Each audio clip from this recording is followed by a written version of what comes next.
Hi everybody and welcome to the Army Showcase. Today we've got a pretty colorful army to show you. This army is from the DBA 2.2 list, the Aztec Army 1325 AD to 1521 AD from Book 4, Army number 63.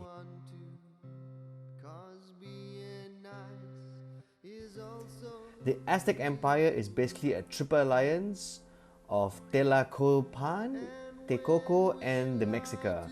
The name Aztec therefore refers to the peoples living in central Mexico during the pre-Hispanic era.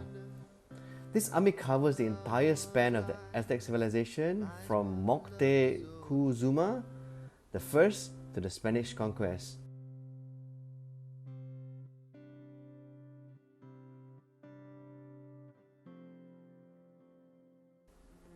There are very few armies as colorful as the Aztec army. So in this video, I will try my best to feature as many of the different colors that this army has to offer. The Aztec were built for warfare.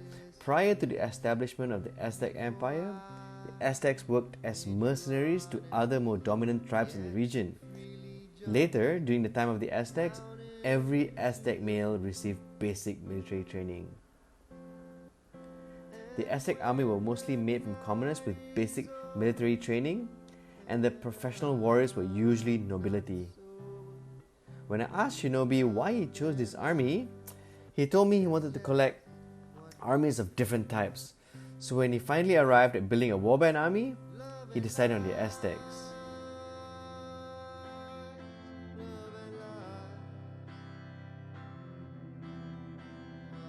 The figures on the bases were also a mix of different codes from the Essex line of miniatures, and I didn't want to clutter the screen by listing them all down. Suffice to say, everything you see here is available from Essex. So this army could be used to take on the Spanish, for example at the Battle of Otumba. Or you can also use this army to fight a mirror match, which was basically the Flower War. The Aztec went to war not just to subjugate enemy city-states, but also for religious reasons. The Flower War were used to secure captives that were used later as human sacrifices during religious rituals. I left a lot more on the Flower War in the description.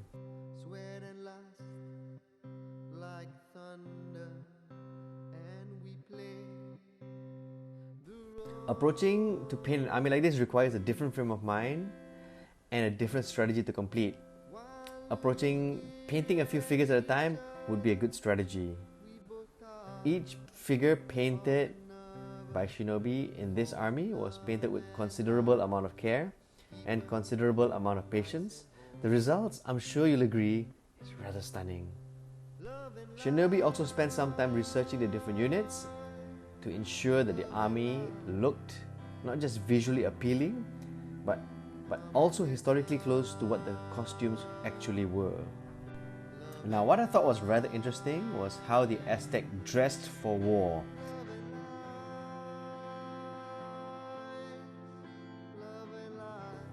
How the Aztecs dressed for war was dependent upon how successful they were at acquiring captives. The more captives, the higher up the warrior is.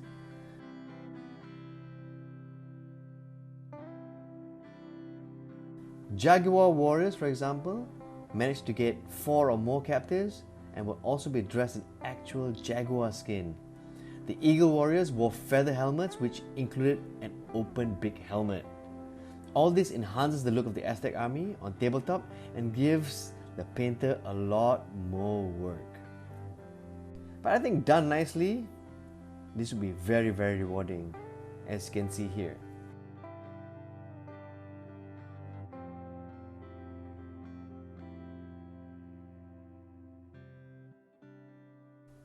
The Aztecs did not wholly disappear after 1521 AD, but moved into its colonial period under the Spanish.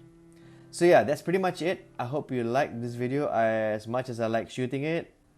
As always, do like and subscribe. Thank you very much.